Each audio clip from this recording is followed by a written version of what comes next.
Hello everyone, welcome back to our channel. In this is a day 15 of our 30 days DSA challenge. तो दोस्तों हम लोगों ने अपने 30 डे DSA चैलेंज की आधी जर्नी को पार कर लिया है। अब आधी जर्नी और बची है। आप लोग कमेंट में जरूर बताइएगा कि आपकी जर्नी कैसी जा रही है। तो चलिए इस प्रॉब्लम को हम सॉल्व करते हैं। प्रॉब्लम नंबर 35 है, इजी मार्क प्रॉब्लम है। Search insert position. क्या करना होगा, इसमें एक एरे दिया जाएगा जो कि सॉर्टेड ऑर्डर में होगा और एक टारगेट दिया होगा। रिटर्न करना है, अगर हमारा टारगेट हिट हो जाता है तो उस टारगेट का इंडेक्स को रिटर्न करना है। अदरवाइज मुझे ये देखना है कि उस टारगेट को मैं कहां इंसर्ट कर सकता हूं और उस इंडेक्स की वैल्यू को रिटर्न करना है। और जो भी ये कोड एल्गोरिथम लिखूंगा वो लॉग एन में होना चाहिए, यानी कि उसकी टाइम कॉम्प्लेक्सिटी होनी चाहिए वो लॉग एन जब भी आए तो हमें एक चीज दिमाग में चलनी चाहिए, बाइनरी सर्च। इसमें देखो नम्स नाम का एरे दिया है 1 3 5 6 और टारगेट 5। आउटपुट कितना आ रहा है 2, क्योंकि ये 3 सेकंड 0 1 2 2 पोजीशन में 5 मिल गया है। लेकिन दूसरा टारगेट है 2, इसमें 2 नहीं लाई कर रहा है, लेकिन फिर भी आउटपुट कितना है 1। क्यों?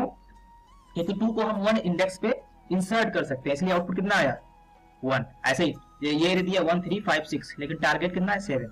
इसमें कहां पे से इसमें इस एरे में ये लाई नहीं कर रहा है, लेकिन अगर इसको इंडेक्स ब्रेक करेंगे 0 1 2 3 और 4, ये कहां आएगा 4th इंडेक्स पे, इसलिए आउटपुट कितना आया है 4।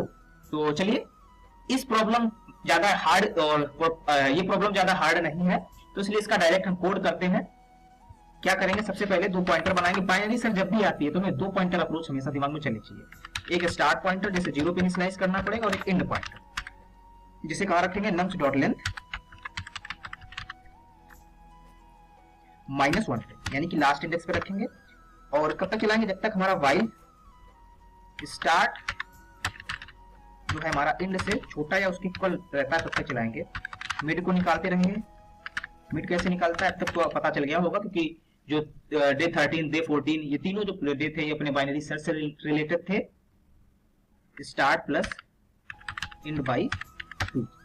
हम यहीं पे एक कंडीशन भी चेक कर लेंगे, इफ नम्स ऑफ मिड, जो भी हमारा मिड आया उस मिड इंडेक्स में जो भी नंबर है यानी कि जो भी वैल्यू है, अगर वो हमारा टारगेट के इक्वल हो जाती है तो वहीं से अपने रिटर्न कर देंगे मिड को। क्यों आगे जाएंगे, रिटर्न कर देंगे मिड को। और अगर ऐसा नहीं होता है तो एक एल्स इफ और कंडीशन लगाएंगे हम।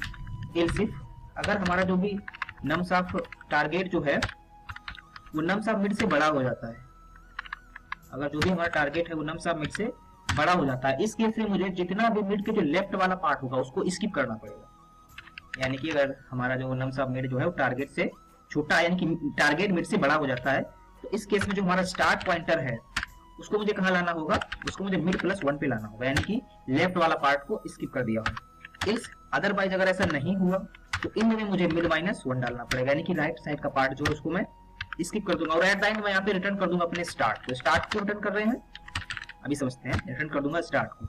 ये जो एरे है, अगर मान लीजिए इसमें 0 1 2 3 4 साइज का एरे है, इसका मिड कितना आएगा, मिड 2 आ जाएगा। अगर हमारा मिड टारगेट इक्वल हो गया तो 5 रिटर्न हो जाएगा। अगर मिड उसके इक्वल नहीं है तो हम इसको स्किप कर देंगे, है ना। इसमें समझते हैं 1 3 5 6 टारगेट 2 है, इसमें लाई नहीं कर रहा। अगर इसका मिड निकाले, मिड आएगा इसका 5।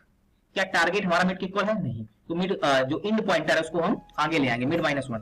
अब फिर टारगेट क्या उसके इक्वल है, जो टारगेट है हमारा उसके इक्वल है नहीं, तो उसको कहां इंसर्ट करेंगे, यहाँ। तो 2 पोजीशन पे हमारा एरे सॉरी 1 पोजीशन पे हम इस 2 को इंसर्ट कर पाएंगे, इसलिए आउटपुट कितना आ रहा है। और इसलिए हम यहाँ पे स्टार्ट को रिटर्न कर रहे हैं। एक बार इसे रन करके देखते हैं, अगर कोई प्रॉब्लम होगी तो हैंडल कर लेंगे। ये सक्सेसफुली रन हो रहा है।